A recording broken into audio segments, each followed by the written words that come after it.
오늘은 요한 1서 5장 1절에서 12절까지 말씀입니다. 교도가실 때 제가 먼저 1절을 읽겠습니다. 예수께서 그리스도이심을 믿는 자마다 하나님께로부터 난 자니 또한 낳으신 이를 사랑하는 자마다 그에게서 난 자를 사랑하느니라. 우리가 하나님을 사랑하고 그의 계명들을 지킬 때 이로써 우리가 하나님의 자녀를 사랑하는 줄을 아느니라. 하나님을 사랑하는 것은 이것이니 우리가 그의 계명들을 지키는 것이라. 그의 계명들은 무거운 것이 아니로다. 그 하나님께로부터 난 자마다 세상을 이기느니라. 세상을 이기는 승리는 이것이니 우리의 믿음이니라. 예수께서 하나님의 아들이심을 믿는 자가 아니면 세상을 이기는 자가 누구냐? 이는 물과 피로 임하신 이시니 곧 예수 그리스도시라.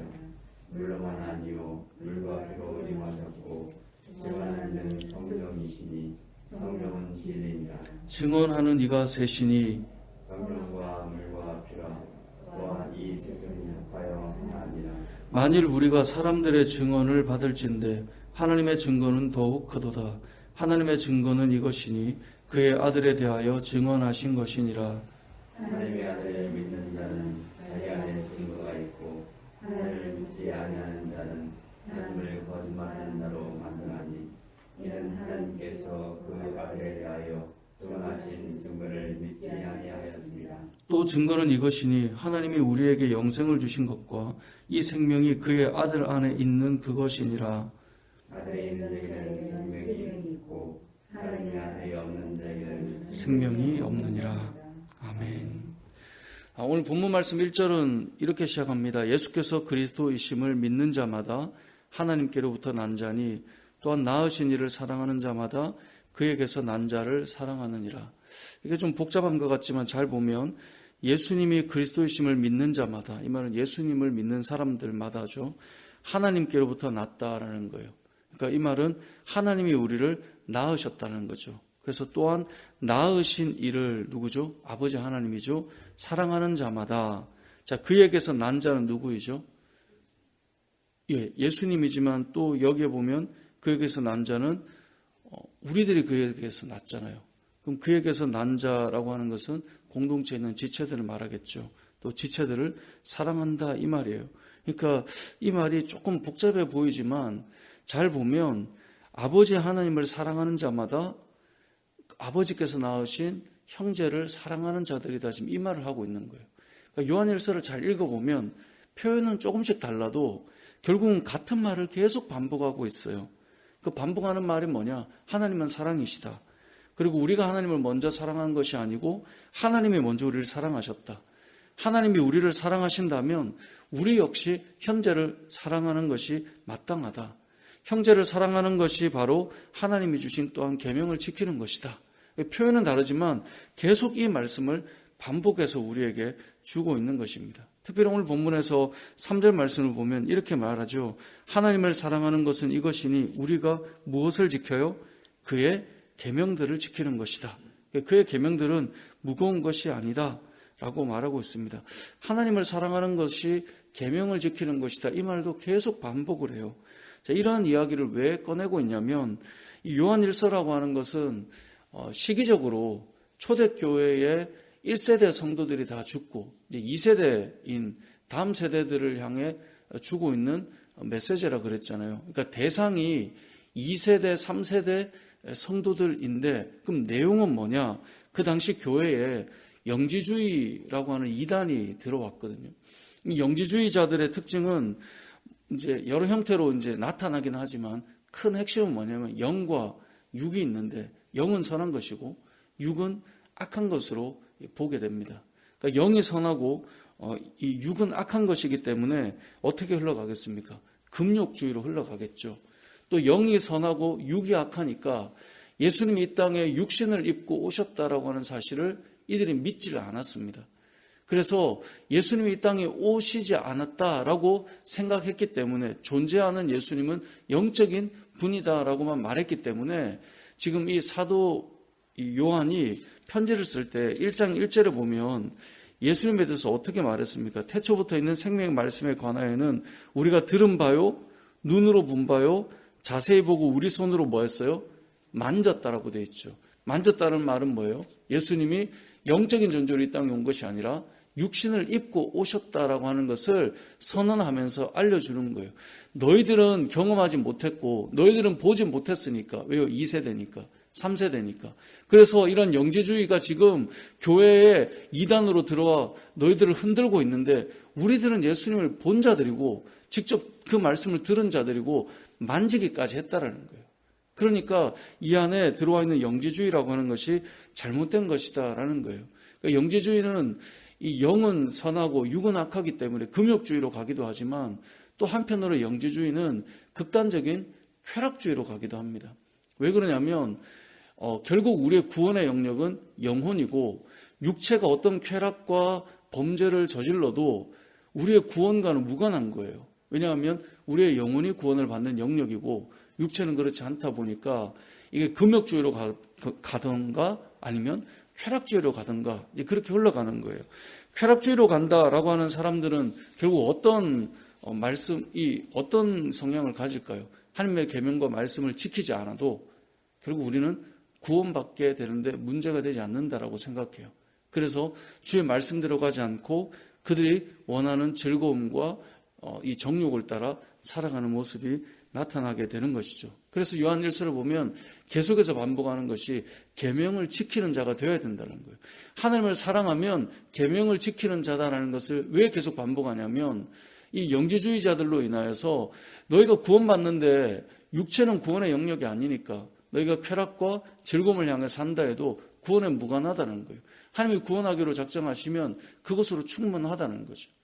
어찌 보면 요즘에 이 구원파와 좀 느낌이 비슷할 수 있습니다. 왜냐하면 한번 구원받은 게 정해져 있으면 너희들이 어떤 쾌락을 향해 나아가도 이 구원은 흔들리지 않는다는 거죠. 근데 이게 칼빈주의에 이 하나님께서 택한 자는 끝까지 책임지신다는 것과 좀 비슷해 보입니다. 그러다 보니까 이 칼빈주의의 구원론과 하나님께서 한번 정한 자, 한번 하나님께서 자녀 삼으신 자는 결국은 이들은 끝까지 천국으로 이끌어 간다는 것과 어떤 쾌락을, 어떤 즐거움을 우리가 갈망하고 또 그렇게 살아도 구원에서는 이탈되지 않는다. 뭔가 닮아 보이잖아요. 근데 차이가 있습니다. 그 차이가 뭐냐면 바로 하나님의 말씀에 대한 자세의 차이입니다. 그러니까 저와 여러분들이 이 땅을 살아갈 때 우리는 계속해서 사실 범죄하잖아요. 자, 그래도 우리는 구원의 자리에서 이탈되지 않아요. 그들도 쾌락을 향해 살아요. 근데 그들도 구원의 자리에서 이탈되지 않는다고 말해요. 그럼 차이는 뭐냐? 결국 계명에 대한 자세인데요. 하나님의 계명을 불순종해도 구원받습니다. 이 자세를 우리는 가지고 있지는 않습니다. 하나님의 계명을 지키는 자로 살아가려고 하는 마음이 우리 안에 담겨 있는 것입니다.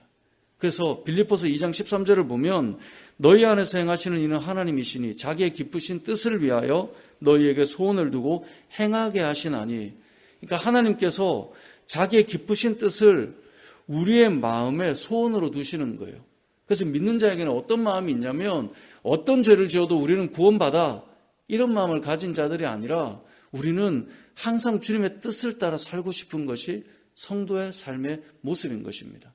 그런데도 범죄하죠. 하지만 그러한 죄를 사하셔서 결국은 하나님께서 우리를 그 영광스러운 것으로 인도해 가신다 이 말이에요. 하나님의 자녀의 징표는 무엇일까요? 여러 가지가 있지만 내가 구원받은 자이다 어떻게 알 수 있을까요? 우리의 마음속에 주의 말씀을 따라 살아가고 싶은 그 마음이 우리에게 담겨 있는 거예요. 성도에게는 모든 사람이 지금 잘 살든 못 살든 늘 우리의 마음에 무엇이 있냐면 내가 주의 뜻을 따라 살아야 되는데 내가 하나님이 원하시는 대로 살아야 되는데 이것이 저와 여러분에게 늘 담겨 있다는 거예요. 주님의 뜻을 따라 살아가고 싶은 마음. 그래서 무너지면 우리는 뭘 하죠? 회개를 하는 거예요.